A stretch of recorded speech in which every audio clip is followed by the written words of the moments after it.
નમસ્કાર બાળકો, કાલે આપણે કાગડા અને હંસની વાર્તા સાંભળી હતી ને.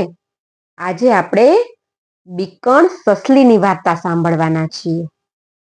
એક જંગલમાં ઘણા બધા પ્રાણીઓ અને પક્ષીઓ રહેતા હતા. એ જંગલમાં એક સસલી પણ રહેતી હતી. તે સ્વભાવથી ખૂબ બીકણ હતી.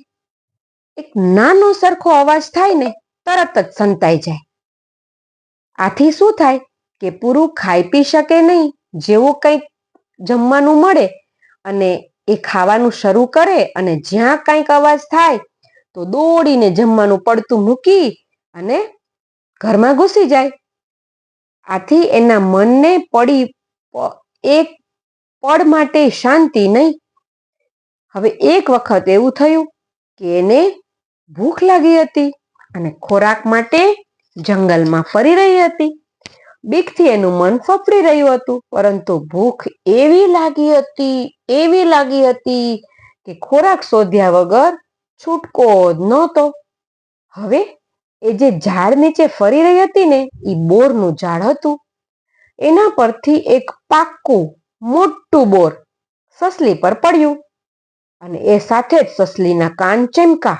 એ તો ભાગી, જીવ લઈને નાઠી. હવે એને નાસતી જોઈને ત્યાં ફરતા ફરતા એક હાથીએ પૂછ્યું, સસલીબાઈ ક્યાં ભાગ્યા? સસલી ભાગતા ભાગતા બોલી, ભાગો રે ભાગો, આપ પડ્યું છે. સસલી ભાગતા ભાગતા બોલી, આપ પડ્યું છે, આપ પડ્યું છે. આપ એટલે આકાશ, ખબર છે ને? હવે આકાશ પડ્યું છે એવું સાંભળ્યું એટલે હાથી પણ ગભરાઈ ગયો અને એ ભાગવા લાગ્યો. પછી તો ગભરાટમાં સસલી ભાગતી જાય અને બોલતી જાય. એવી જ રીતે પાછળ હાથી ભાગતો જાય અને હાથીએ બોલતો જાય, આપ પડ્યું છે, આપ પડ્યું છે, ભાગો રે ભાગો. હવે સસલીને ને હાથીને ભાગતા જોઈ રીંછેય ભાગ્યું.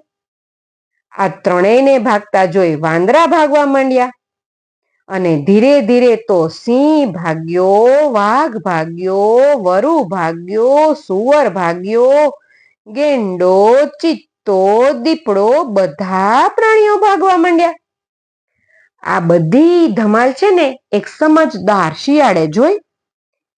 એ પૂછવા લાગ્યો, તમે બધા ક્યાં ભાગો છો? એટલે બધા એક સાથે બોલ્યા, આપ તૂટી પડ્યું છે, તું પણ ભાગ. શિયાળને આશ્ચર્ય થયું. તેણે ઊંચે જોયું તો આપ તો એની જગ્યાએ જ હતું. એણે દોડતા દોડતા સિંહને પૂછ્યું, મહારાજ જરાક ઊભા તો રહ્યો અને ઉપર તો જુઓ. આભ તો એની જગ્યાએ જ છે, આકાશ તો ક્યાંય પડ્યું નથી. સિંહ ઊભો રહ્યો, દીપડો ઊભો રહ્યો, ચિત્તો ઊભો રહી ગયો, હાથીભાઈ ઊભા રહી ગયા અને બધાએ આમ કરીને ઊંચું મોઢું કરીને ઉપર જોયું તો આકાશ તો એની જગ્યાએ જ હતું. હવે બધાને ખબર પડી ગઈ કે બીકણ સસલીની વાત માની તો આપણે બધા ખોટા બી ગયા. બધા પ્રાણીઓ હસી પડ્યા અને પોતપોતાના રસ્તે ચાલવા લાગ્યા.